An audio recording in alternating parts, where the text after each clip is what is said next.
Hello viewers, welcome to my channel মৌয়ের সাথে রান্নাবান্না। আশা করি সকলে ভালো আছেন। আজকাল ব্যস্ত জীবনযাত্রায় ঝটপট এবং কম ঝামেলায় তৈরি হবে এরকমই একটি নতুন স্বাদের রেসিপি আজকে শেয়ার করব। চিকেন রাইস বা কোকোনাট চিকেন রাইস। যারা পোলাও, ফ্রাইড রাইস, বিরিয়ানি খেতে পছন্দ করেন অন্তত একবার হলেও এই রেসিপিটি বানিয়ে দেখবেন। খুব সুন্দর টেস্টি খেতে হয় আর সাথে কিচ্ছু লাগে না। 6 পিস চিকেন আছে, পরিমাণে 300 গ্রাম।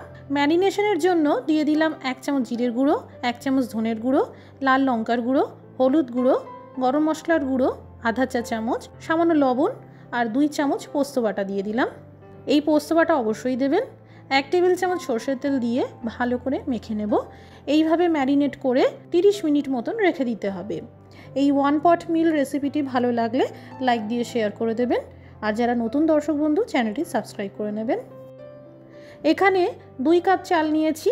আমি সাধারণ লম্বা দানার চাল ব্যবহার করেছি। আপনারা চাইলে বাসমতি রাইস ব্যবহার করতে পারেন অথবা সিদ্ধ চাল দিয়েও করতে পারেন। ভালো করে চাল ধুয়ে নিলাম। পরিমাণে 200 গ্রাম চাল আছে।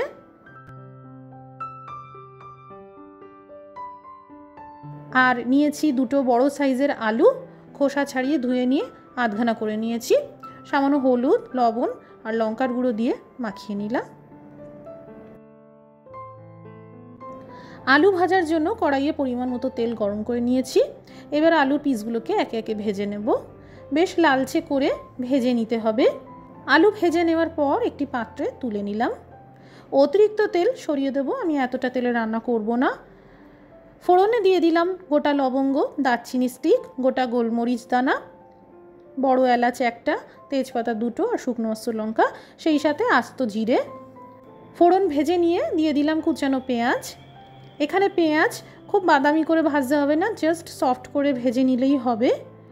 পেঁয়াজ কুচি ভাজতে ভাজতেই দিয়ে দিলাম আদা ও রসুন কুচি, চেরা কয়েকটা কাঁচা লঙ্কা। যারা ঝাল পছন্দ করেন না কাঁচা লঙ্কা স্কিপ করতে পারেন। সামান্য কিশমিশ দিয়ে ভাজতে থাকবো। ভালো করে ভেজে নেওয়ার পর দিয়ে দিলাম 2 টেবিল চামচ কোরানো নারকেল। এই কোরানো নারকেলটা অবশ্যই দেবেন। এই চিকেন রাইসে একটা আলাদাই স্বাদ বাড়ায়। সামান্য লবণ দিয়ে আবারও ভেজে নিতে থাকবো।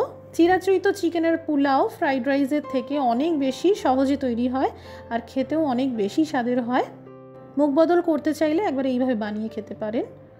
এবার এই ম্যারিনেট করা চিকেন দিয়ে দিলাম। মশলা মাখানো এই চিকেনের সাথে সমস্ত মশলা ভালো করে 5 মিনিট ধরে ভেজে নিতে হবে।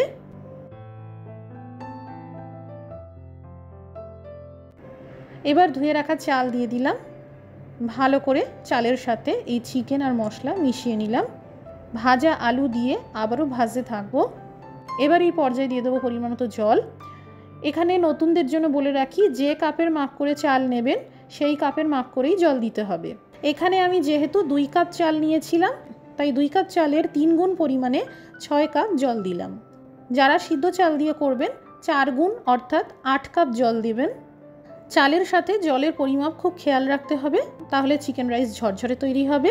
দিয়ে দিলাম স্বাদ মতো লবণ। কম আঁচে ঢাকা চাপা দিয়ে রান্না করব, তবে মাঝে খুলে একবার চেক করে নিতে হবে।